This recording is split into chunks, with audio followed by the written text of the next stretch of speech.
Je suis très content d'apprendre cette décision du gouvernement dans le relevé des conclusions du Conseil des ministres. Cette mesure qui est prise est une mesure hautement sociale.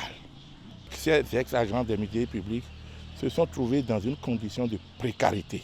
C'est des gens qui ont dû abandonner le boulot, ayant toute une famille en charge. Cela a créé des problèmes sociaux. Aujourd'hui que le gouvernement prend la décision de pouvoir régler leurs arriérés salariaux et les dus, c'est une mesure que je salue. Dans les musées, il n'y a pas assez de personnel.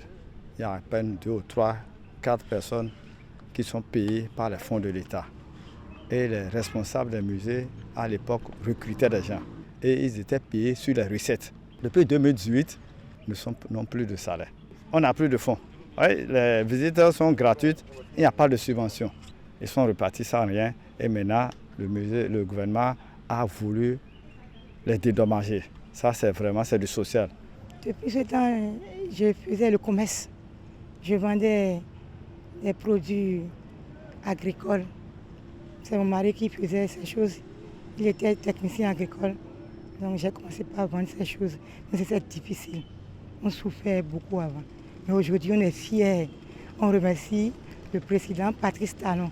L'État a pris une décision juste, équitable et sociale. Dans leur grande majorité, c'est les petits agents. Ils sont guides, ils sont secrétaires, agents d'entretien. C'est des gens qui n'ont pas de grand boulot.